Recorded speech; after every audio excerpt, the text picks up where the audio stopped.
All right, we did it. We did it. We got the microphone. I got the microphone working. It only took me an hour and a half. Technology. The bane of my existence. Anyway, I wanted to start this video off by thanking everyone for the enormous amount of support I've received lately and encouragement. I thank you all from the bottom of my heart. It's very appreciated, even though I don't really know what to do with it. In my heart, I guess I'll just keep making videos and making stuff to the best of my abilities. If I sound exasperated, it's because I woke up so early this morning. I woke up at like 4 because I forgot to turn the heat down in my house, and I'm a cool night sleeper. I prefer to sleep with a little bit of chill in the air. Anyway, my wife doesn't. My wife likes it warm, and I forgot to turn the heat down, so I woke up and then I got a coffee.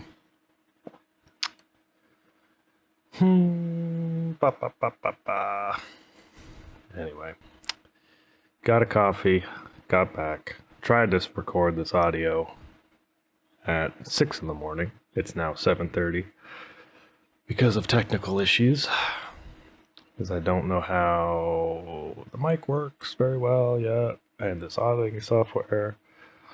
Oh, I'm about to break. That's how I felt this morning. Oh, I'm about to break.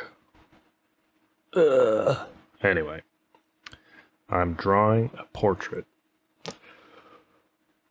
with charcoal today. I'm drawing a portrait with charcoal. Homemade charcoal that I made out of willow branches. Wow, wow, wow.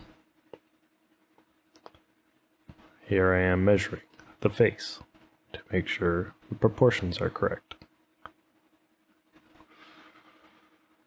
Anyway, I did this portrait because I was not in a great mood this week. Sometimes you just fall into the blues, and that is exactly what happened to me. We're at the tail end of winter, and I thought it was almost over, but it's not. It just keeps snowing, and I keep having to stay inside. And it just keeps raining. It sucks. I hate the winter. I'm ready for summertime. I can't wait to go outside. It's gonna be awesome. Oh. Anyway. Oh my god.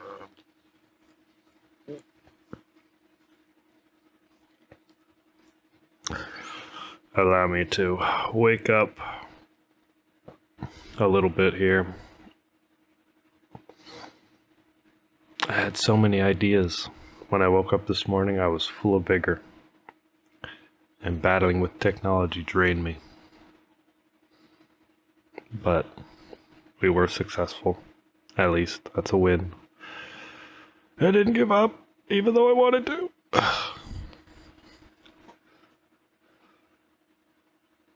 Anyway. Yes. Anyway, so thank you everybody for your support. Like I said, it means the world to me.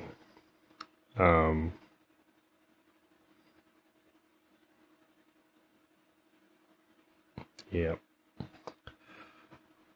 I am greatly appreciative. I wish I had more energy doing this recording, but I don't. And I'm sorry. So, feel free to mute me while I talk to myself for an hour if you want to just enjoy the video. While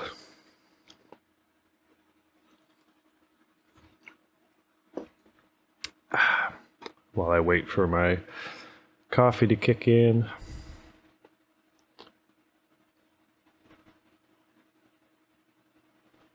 What did I want to talk about? There's a reason I wanted to record this video today. But I don't remember anything. I don't remember. Na na na na na na. Na na na na na. Anyway, what happened this week? Well, my lovely wife, whom I cherish greatly, in the midst of me having a sad week, because sometimes those just happen. I hadn't had one in a while, where I just didn't want to do anything, and I was just in a bad mood. Excuse me. Anyway, in the middle of that week, my wife,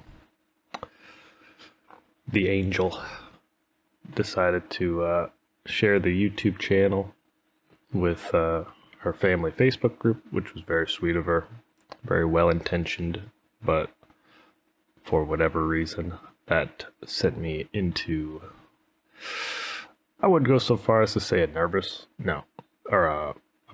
mental breakdown, but it was weird. It turned my stomach upside down for some reason.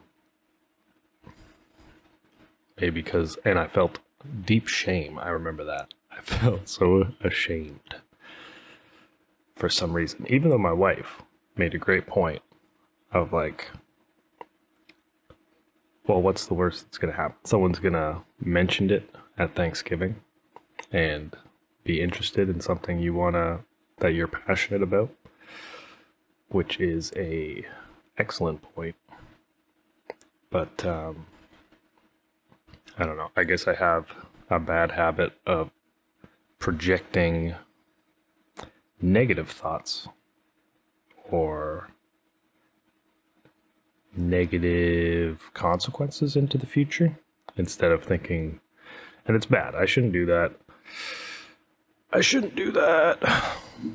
But alas, it's a habit I have of thinking the worst case scenario, which I can't even think of in a scenario where someone would be like, you're drawing in your free time? Loser. You're a loser. No one likes you or your art. I can't really imagine anyone saying that to me. No one is going to pull me over at the next dinner party and be like, hey, I saw your art. You suck. Give up. Fucking loser. I don't think anyone's going to do that. But, and I don't even really think that. But it's like a fight or flight thing. I'm like, don't look at me. Don't look at me, I'm vulnerable. But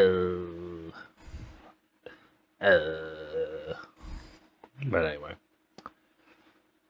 But we talked about it. And I feel better now. I feel supported, which is nice. I just don't have a place for it in my heart yet. I'm making room for that supportive encouragement. So I'm adjusting. I'm adjusting to sharing things online. Because I guess initially, when I thought about making this channel, I wasn't going to tell anyone that I knew in real life, you know? It was just going to be my little soapbox that I got onto and talked about whatever I felt like. And I guess I was worried about having a filter in my mind doing these voice recordings. Like, oh, I don't want to say this or that, even though I'm not really a hot topic kind of guy. Like, oh, Trump, pop, pop, pop. Anyway,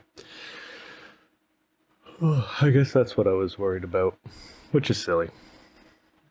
First of all, I don't think anyone's going to listen to this anyway. And if you do, well, maybe you're bored at work. You're not even watching the video, just listen to me. Which, I appreciate it. I'm trying to get better. Trying to get better at the voice recording thing. Trying to get better at lots of stuff recently. Oh, it just feels like a lot sometimes. Plus the constant, is this good? Should I even do this? Is it pointless? Why? Why bother? Me. So many negative thoughts, so many dismissive thoughts coming from my own brain. And I think that's really where it comes from. The fear of other people talking to me the way I talk to myself, maybe. Which I'm working on. Trying to celebrate victories instead of dismissing them. For example, yesterday I guess it would be actually, excuse me, I put the video that you're watching, I made a 30-second clip of it, or I sped it up so that it fit in a minute, I think. And wow, I got 1,000 views as a short video. But instead of being happy about it, which I am happy about it, but my initial reaction is, it's just a short. It probably counts the view when someone just like looks at it for 5 seconds and then skips, which I think it does, but anyway. It should be more of a, wow, look at how my little YouTube video is doing. It's got 1,000 views. That makes me happy. Or something like that. Or just be like, oh, cool. Doesn't have to be like, oh, this is the greatest day of my life. Or anything like that. But just to not immediately tear myself down would probably be a good habit to get into. Also, the initial reaction of if somebody says they like my work, that I immediately think you're just being nice. You're not being genuine. Which is wrong. I shouldn't think that. I should think, thank you. Thank you for taking an interest in my work. I appreciate your compliment. I'm going to trust that you're being genuine, because there's no reason not to believe that. You have nothing to gain from me by lying to me. Yeah, just try to be, I don't even know if I'd call it positive, but not negative. Just be not a lunatic and think everything I do sucks. I was thinking about that too. I was thinking about mediocrity earlier this week. I wrote about it actually. Maybe I'll bring it up. Don't mind my clicking sounds on my computer. Oh no, now I gotta find it. Documents? I don't know where I put it. Anyway, find that later, I guess. Mediocrity. Yeah, I was thinking about that. And maybe it's a hangover from when I first started drawing, because I've looked at my old sketchbooks recently, and they suck. Objectively, I would say. They're not good. And I don't know, maybe you just bring that into present work more so, if you're trying to do stuff. If that makes sense. Like you kind of get in a habit of thinking you suck, which At the time you do, you know what I mean? Because mediocre has a very negative connotation to it, even though I think it just means average or slight or like below average, which is where everybody starts. So it's okay to be mediocre if you're just when you're just starting out, or even several years in.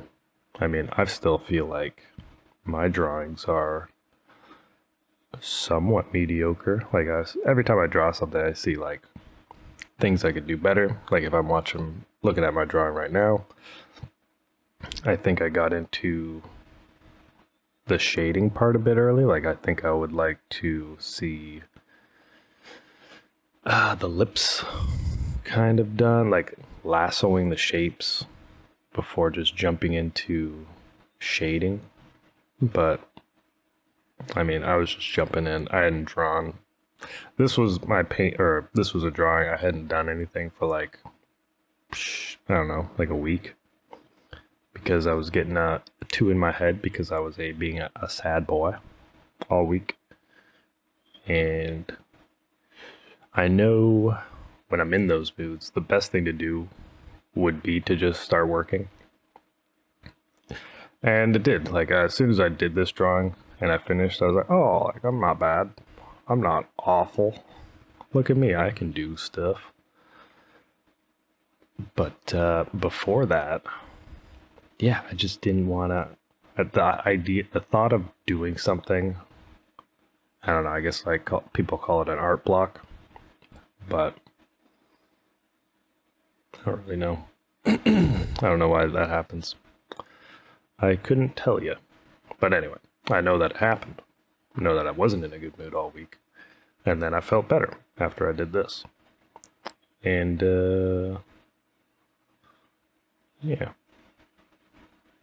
So anyway, right now, like I was saying, I think if I was going to do the next drawing I do, I'm going to try to be more attentive to getting the shapes down first, like lassoing the shapes, which just means instead of filling in the sections, like you see on the cheek where there's a lot of shadow, and the neck and the hair and stuff like that.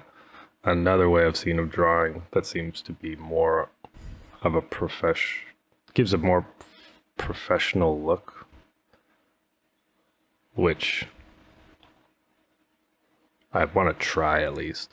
I do like doing fast drawings like this. Like this took, I think, an hour to do in its entirety. But the idea would be to lasso the shapes. I keep saying that.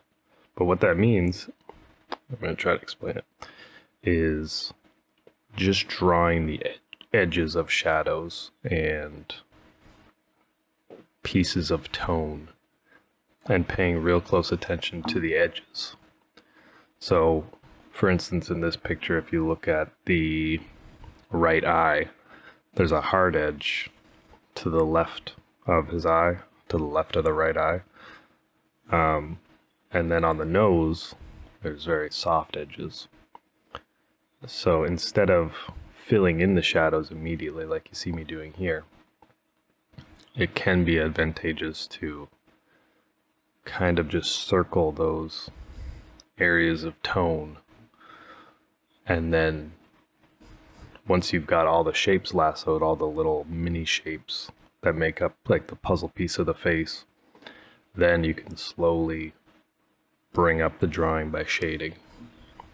And it kind of keeps things more compartmentalized, gives you more of a method. Like at the beginning, you saw me doing like my construction lines, where it's just like, oh, this is the center line of the face. This is the little circle of the cranium, etc., etc. Then the next step should be lassoing the shapes, making sure the placements are good. It could also be called the lay-in. And then after that's done, that's probably what I like about that method is you get the hardest part of the drawing out first.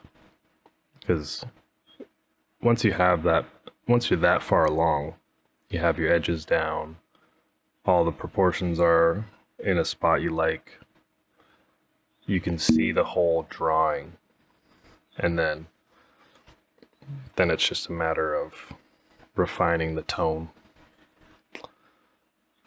that are throughout the drawing. But anyway, I like charcoal. It's probably one of my favorite mediums to work in. This was a good drawing by my own personal standard. I am happy how it turned out. And I'm thankful that it helped pull me out of kind of a bad mood that I'd been in for a couple days. But I'm just working on the ear now.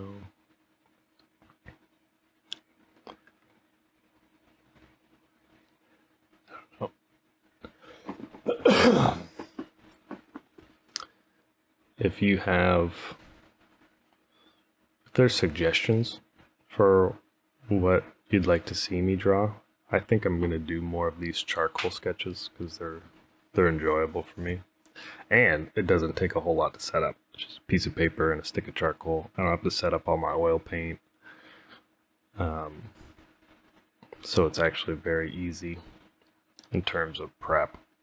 I don't have to, like with a painting, I have to gesso it, which is like primer. I have to prime it like 3-4 times before the surface is ready, and then bust out all the oil paints, mix all the colors throughout.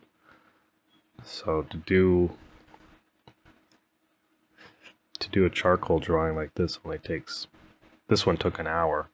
I probably could have spent another like 15-20 minutes shoring up the details, and if I wanted to use like a kneaded eraser to pull out some highlights and stuff like that. But I try to be careful not to touch too much of the spots I want to leave blank, but it's kind of inevitable. Your hand like wipes the charcoal and stuff.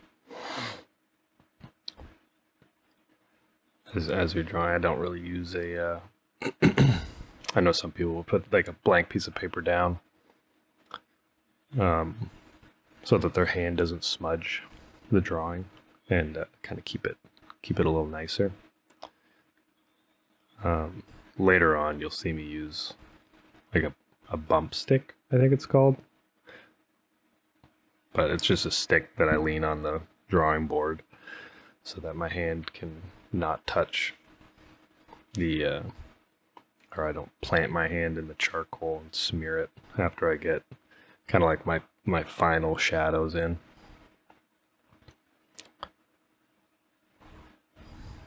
Anyway, I hope you're enjoying the video. I think I'd like to do more of these voice recordings next time I do it. Next time I do one of these voice recordings, hopefully I'll be in a better mood. And I won't be so tired. But it's kind of on me. I only slept for like 2 hours. And then battled with technology for an hour and a half. But I had to get it out. I woke up, like I said, and I just laid in bed thinking about stuff for an hour. And when the idea of continuing to sleep was futile, I figured, you know what? I feel the urge to do this voice recording. I've been procrastinating on it for a week. I think I did this drawing like a week ago. And I just want to get over that, you know what I mean? I just want to get in the habit, drawing my pictures, sitting down with the microphone, trying to be more entertaining eventually, which who knows if it'll happen, but I'd like to say I like to a lot. I'm gonna notice all the annoying voice things I do. Anyway, Why did I draw this guy? You might be wondering. And I drew this guy because he looked angry. He looked angry, and that's how I felt at the time of drawing this. Why? Why did I feel angry, you say? I don't know. Oh, sometimes you get in the mood, I guess. All right, we are back. I had to take a nap because I was pooched. Trying to do this voice recording. 2 hours of sleep was probably a mistake at the first half of this video. Probably really bad, but oh well. Onward and upward. So, looks like in the drawing, just picking away, bringing up values where I see fit. But, it looks like it's coming along nicely. I'm wondering if I should do, like, 2 times speed for these videos, because it is kind of slow. But, at the same time, okay, if somebody wants to see the technique, it's probably of value to keep it at normal speed. Kind of see the working progress of it. I can't really remember what I was talking about before I cut the video off, because I got a late start, like I had mentioned several times. My wife had actually woken up with the babies, so I got to see them off. They're going to visit the in-laws today. Play with the new. They got little puppies at the farm, so she's gonna have a nice day, spending a day with the kids, puppies, her parents, and I think a friend of hers is visiting with her 2 boys. So I expect lots of cuteness when they come back, which I'm excited to. I'm excited to see all the pictures they took. I'm hoping they had a nice day. It would have been nice to go out with them, but it was just kind of a rough morning. Rough morning for me, but I got to go outside after I woke up, had a nice conversation with a friend of mine, kind of chat about the YouTube channel. He does YouTube videos as well. He has a gaming channel called the Irritable Brad Syndrome, if you want to check that out. Very fun videos to watch. Sometimes I'll hang out in his live streams if I'm working on my video editing stuff, and it's fun. I'm excited to, I think that's a goal of mine. I'd like to get to 50 subscribers. I think we're on our way. We have, I think, 32 or 34 at the time of recording this video, which is nice. I think you have to have 50. If we get to 50, then we can do live streams, which will be really exciting. I'll have to get another mic. I think they make like boom mics for cameras now, or you can set it on top and then it'll pick up the audio as I draw. And I'll have to rig up something so I can see the chat messages if there are any. But I think that would be good. Then I wouldn't have to do the voiceovers in post, which sometimes feels a little awkward. I mean, I'm just sitting in my office by myself, talking to myself with no script, which maybe I should write a script. I don't know. I think it might be a little, what's the word? I want to say stony. That doesn't make sense. So what's the word? Rigid? Might be a little rigid. And that's not really my style. Maybe I'll do that for shorter videos. Writing an hour-long script would take a long time, I'd imagine. So maybe for one of the 5-minute time-lapse videos, I'll write something, like a little essay on something I've been thinking about or pondering on. I wrote one on mediocrity the other day, just thinking about that word and the negative connotation to it, but how I think I mentioned it actually earlier in this video, but I probably trailed off because I couldn't find the file. But I did find the file. Yay me! And yeah, I jotted down some notes about how it makes me feel inside, because a lot of times I feel pretty mediocre, which I think is a pretty normal feeling for most people, unless you're a superstar. But even if you're a superstar at some stuff, you're probably mediocre at other things. So I think mediocrity would be something everybody deals with. You can't be good at everything, but that's okay. No one needs you to be good at everything. Just as long as you're taking care of your responsibilities and not hurting anyone, you're probably doing just fine. But anyway, moving on.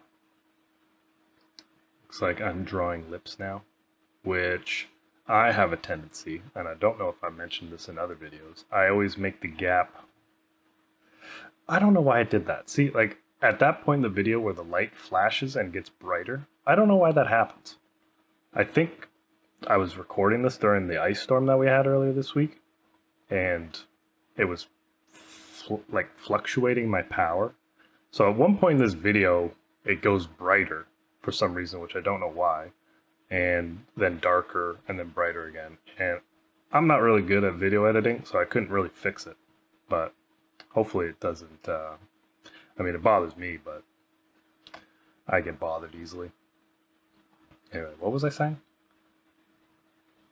Lips. Anyway, my struggle with drawing lips is I always make the gap between the top of the lip and the nose too big. So you get this like long mouth, like as if they're pulling their lip down over their bottom teeth.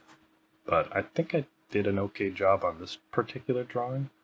So I'm cognizant of it. Cognizant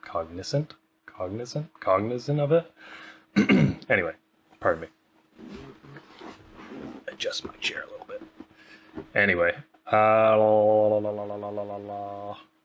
gotta stop doing that. That's probably hella annoying to hear over the audio. Anyway, what was I saying? God, I'm so scatterbrained today. This is what happens when you don't sleep much.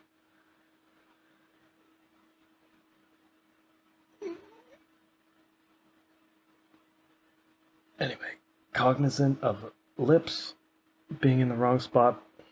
Oh, so what I've been doing to figure that problem out is I bought an artist named Stephen Bauman, Bauman. I think that's how you spell his name. He came out with a book called The Art of Portraiture, and it's an excellent book.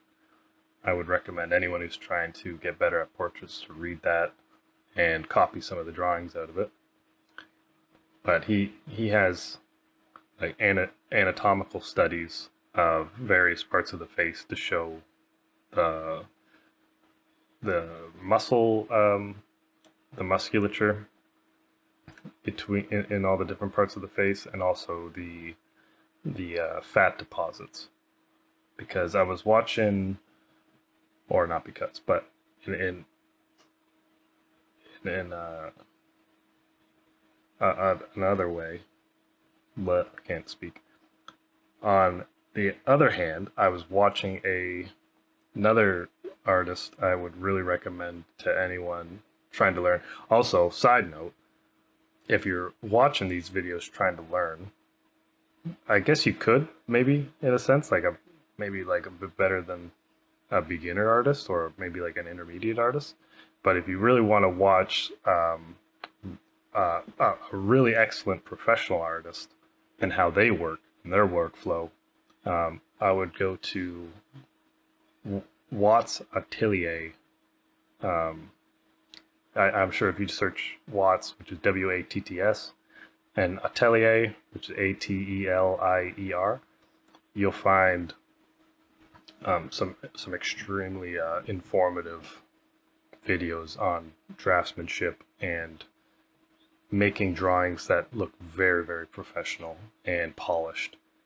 Whereas this drawing is, I guess, more kind of on the impressionistic side. Like it's very loose. It's not crazy.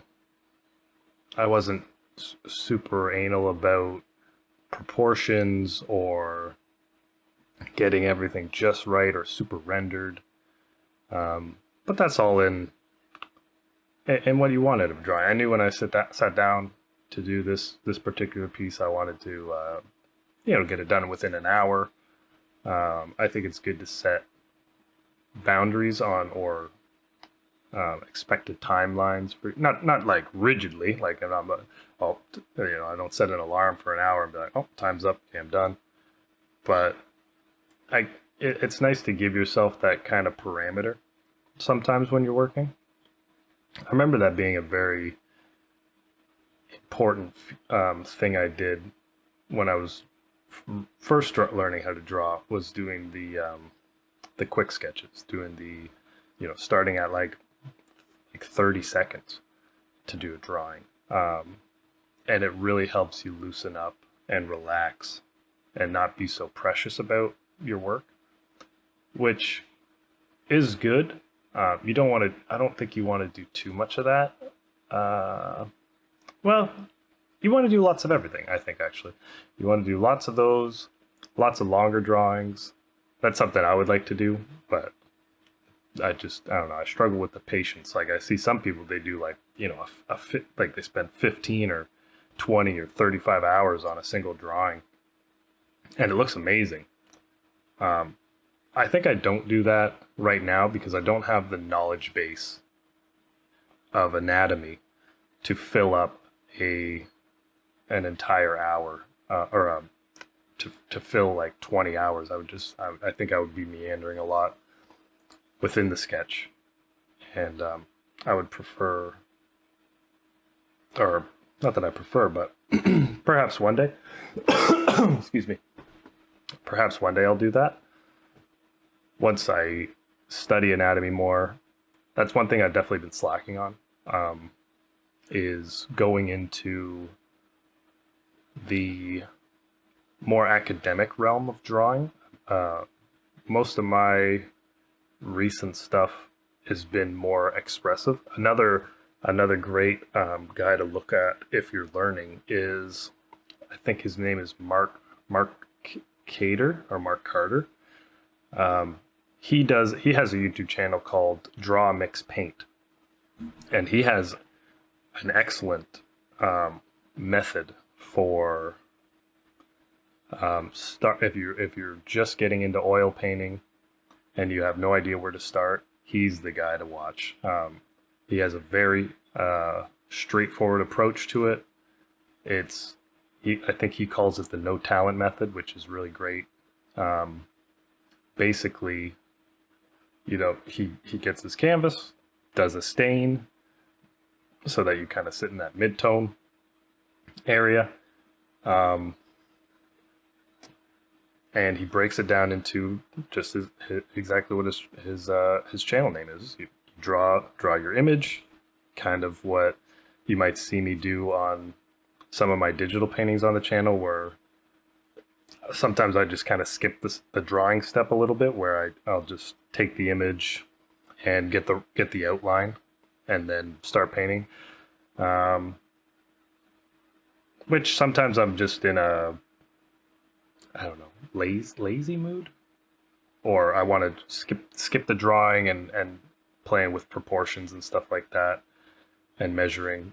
And since it's on the iPad, it's very easy to do. You just put, have your image that you're trying to draw, take out some lines that you want to keep, or not keep, but take out some landmarks in terms of lines. And basically it helps you skip the first, 10 minutes. Like you see me in this drawing. The first 10 minutes I was drawing my construction lines, just giving myself rough ballpark measurements, using the rule of thirds from, the distance won't be exact because this guy's forehead's tilted forward slightly. So the distance between the chin and the tip of the nose, or the bottom of the nose and the nose to the eyebrow ridge, and then the eyebrow ridge to the hairline, those will be slightly different than if you had look at someone head on, obviously. Excuse me. So you've got that. That's a nice thing you can do if you do digital painting. If you just, I don't know, sometimes, what would you say? It's easy to procrastinate because that can be a tedious step, I suppose, in drawing, is getting your measurements right. And it just takes patience, really, all it is. As long as you don't jump ahead and shade before your proportions and stuff are dialed in, then you won't have an issue.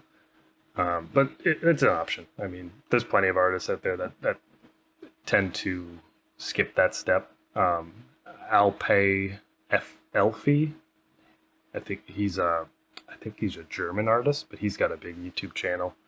I really like his videos. I've got a couple digital paintings that I tried using his method.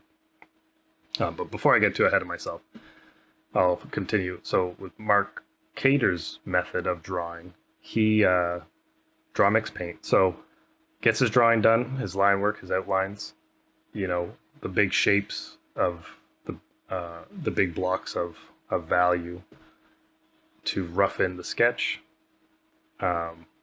which if you're doing it traditionally would be like your construction lines. Or in another way of thinking about it would be, I guess, your outlines, but you kind of outline and lasso the big shapes. So like, for example, this guy's forehead, you could think of his forehead as kind of like an irregular rectangle looking thing. And below his eye, you could think of that white I guess paper value.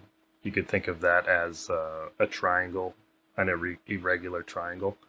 And so you can kind of go through the whole drawing just making yourself little landmarks of those shapes, paying very close attention to the edges of those shapes. And so you draw the edges. So for example, the line that separates, or the imagined line, there's no real lines in life or in drawing, but lines are an abstraction, but that's beside the point. Anyway, so you have the dark part of the cheek on the right that my hand is covering, and then the light piece. You can imagine that line, so to speak, as a soft edge. So with the Watts Atelier method of drawing is you would just very lightly, seeing as that it's a rounded edge, you'd have a very soft edge there. Whereas I think I mentioned this stuff earlier in the video. I don't know. I don't really remember. And then in the eyes, you have more hard edges, so you can give your pencil a little more of a flick to create that nice expressive calligraphic line. Anyway, back to Mark Carter. I hope I'm saying his name correctly, but he's excellent. So yeah, so you get your drawing down, and then his recommendation to beginner artists is to mix all your colors before, not all of them, but like a good majority of them. Like when I sit down to paint, like when I painted those bananas the other day or the other week, I just use, I think, 5 colors. So let me see if I remember all the names. Ultramarine blue. I think he uses alizarin crimson, but I couldn't find that color, so I think I just used cadmium red, cadmium yellow, titanium white, and burnt umber. And you can pretty much get all the colors that you would need for most subjects. There are the limitation with that palette is the only limitation really is if you have very vibrant colors, if I'm remembering correctly, like a vibrant orange, it's hard to mix a very vibrant orange from cad red and cad yellow. And also you have a difficult time doing really bright turquoises. Ivory black, titanium white, cad red, and cad yellow, or maybe it's a different type of red. I could be mistaken, but I don't know if you want to get I think the reason he uses alizarin crimson and those particular pigments is they have the most pure concentrate.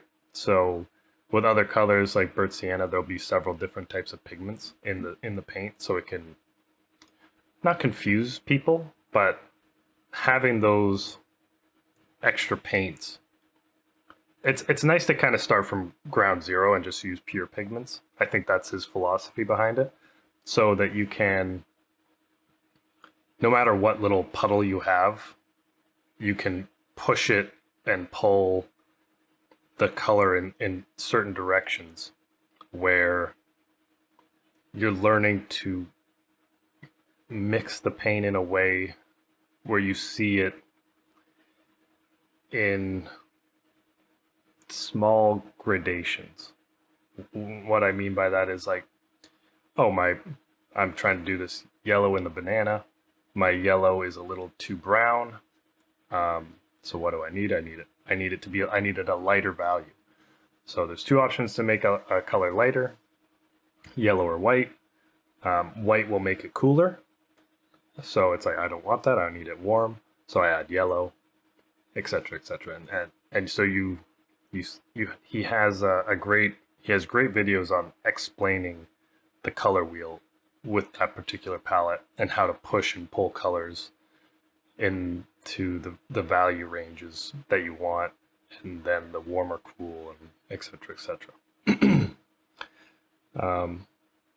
And his recommendation, like I said, is so you start with those 5 colors. If you're painting, let's say, an apple or a pear, let's call it a pear. So you've got all these different, say you've got 10, you can pre-mix 10 different greens from dark to light. Maybe you've got a little bit more yellowy greens, etc., etc. So you can mix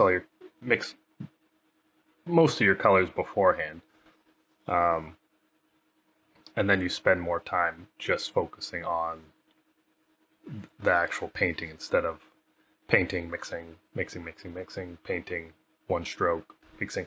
But as you get more comfortable with painting, you can begin to paint in such a way where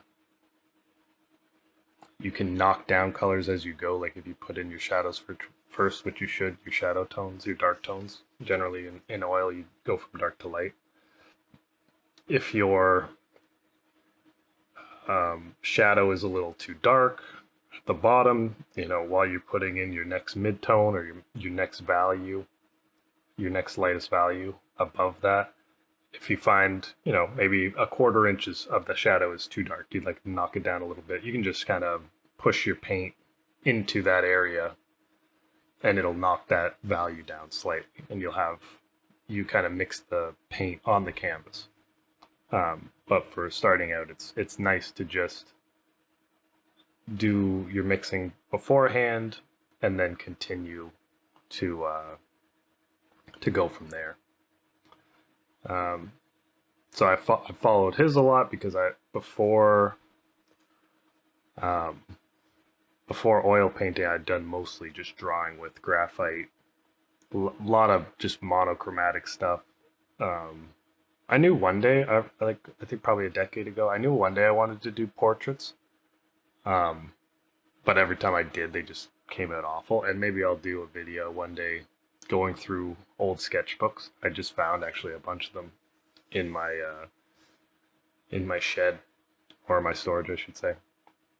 I think I've pretty much saved like every sketchbook. Maybe not everyone, but I've saved most of my sketchbooks from when I was young, for whatever reason. So it might be actually a fun thing to do, is sit down with my camera, go through my old sketchbooks, and then I can kind of retire them, because a lot of the drawings on there, maybe I'll keep them. Maybe I'll document it. Yeah, document it in a video. But they're all like nice sketchbooks. So I think what I'd like to do is try and on the weightier paper is try to prime them, and then use them for like oil paint sketches, just for quick sketches with oil. just spend more time in that medium. Because like I said, oil painting is very new to me. I painted with acrylic before that because I heard that was the good student medium. I've heard gouache is really good. I've never really used it, but I've heard it's a really great medium for when you're traveling. Um, I think all you need to mix, you just use a little bit of water with the paint, and you're good to go. It dries really fast like acrylic. And from what I've seen, it doesn't change color though like acrylic does. Like acrylic, when you paint something, it goes a little darker, and that's been my big hang up with using it. I just don't like that. I mean, I'll spend you spend this time making the value nice or the value right, and then it drops a tenth of a value, which for me is annoying. I don't like that. I like oil. I know when I mix oil, when it dries, it's going to be the same thing as it is on the palette. It just depends on some oil paints are more oily, and they when they dry they have a bit more gloss than others, which is whatever. Um, yeah. So another artist I really like, who I've watched a lot of their videos. Well, I guess I could say that I never really took. I think I took one art class in high school, but I didn't take it seriously. And then I did one drawing class where I got to work with a live model for a couple weeks, which was cool. And that's something I would like to do again, is do more drawing from life, because I've been kind of stuck in my area. There's no ateliers. That's a hard word for me to say. Ateliers, which is basically like an artist workshop where you'd have like the Watts Atelier, like you have the master painter, so to speak. Like it's an institution that they used in the Renaissance a lot, where you'd have a painter like Michelangelo, or even later on you'd have someone like Rembrandt. I think I'm getting that timeline correct. Um, they'd have their painting studio. There would be apprentices who would help do backgrounds, and once they got good enough, and eventually they would be able to sign for the actual artists. If it was up to that artist standard, they would be able to use his name in making art, which is pretty interesting. So the Watts Atelier is very similar, where they have several extremely good instructors that the the guy, I'm having trouble remembering his first name, but Mr. Watts has personally trained for, I think to be an instructor at that school, he's worked, I think he said all the instructors at his school are, 10-year students of his. So they really know the material inside and out of his. I believe they used things like the Riley method, which, if you're interested, look more at his stuff. I'm still trying to get my head around it myself. Yes, it would be cool to one day have some sort of school like that, where, like, I mean, I don't feel qualified, so I think I need another, like, several years of training, like real training, instead of just because often I just for the longest time I was just sitting in front of a piece of paper and drawing, and you'll see that when I show you guys my sketchbooks, just how rough they are, and that there's a lot of unlearning I have to do. Not all the time you spend in front of a piece of paper is particularly valuable if you're going the self-taught method. No, I shouldn't say that it's not valuable. Sitting down in the chair and working is good, but there's better ways to work than others. You know what I mean? There's more efficient learning to do. And I just didn't have um, a teacher really. I wasn't using the YouTube back then like I am now to learn from all these awesome artists and try to bring their stuff into my own work and take their habits and make them my own habits. and things like that. So, it's a great time to learn. It's probably the best time. It is the best time ever to learn because you have all these amazing artists online. Um, there's not so much of a gatekeeping mentality, it seems like, which is great. So if you are new, um, there's so many resources now, where we're not prohibited to learning because you don't have, 4 years of full-time school with, crazy high intuitions and into intuition. What's the word? It's not intuition. Tuition. Yeah, you don't have a crazy high tuition rates. I think the Watts Atelier, like, you can do a monthly subscription to get access to a lot of their lessons for like $10 or $15 a month, which is amazing. Which I think I'm gonna do that. Because there's just right now I've just been going through their old YouTube videos, and there's even a lot of value there. You could probably spend a year just going through their YouTube videos and learning what you can um, via those videos. But yeah, that's something I would really like. If I'm putting myself 5 years in the future and I'm training diligently, I think my art and my draftsmanship will be at a level uh, um, where I would be comfortable. And this is kind of, not to digress again, I do this all the time, but not to digress again. However, anyone who bears with me through these videos, I really appreciate it. I'm extremely grateful. Um, it's very encouraging, and the reason I say that is it's helping me find my voice in the sense of getting me in the repetition of talking about these things that I'm learning. It's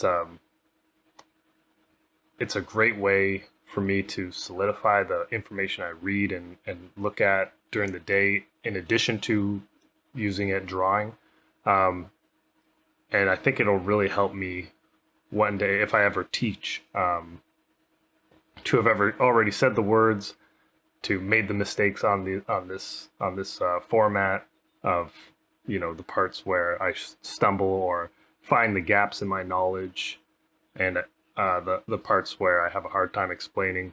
They say the best way to get better is to teach, and I think that's what I really got to keep in mind too while I'm doing these videos, that this is all a fun experiment. Like I said, it's helping me find my voice, helping me find the words to describe the things that I'm doing. Um, and yeah, like, I would love to one day add that to my repertoire of skills to, help me and the family get by.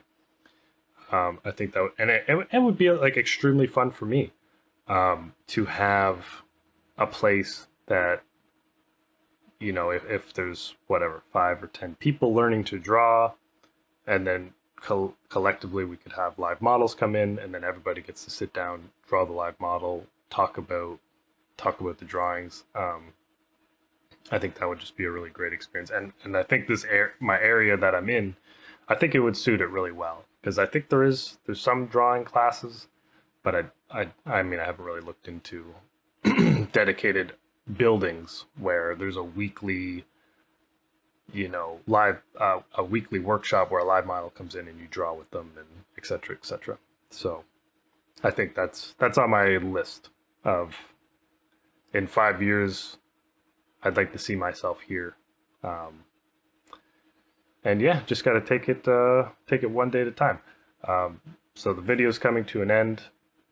I'm just putting in the final shadows, just darkening up the areas I think need to be a little darker. And it looks like that's about it. So thank you all so much for watching.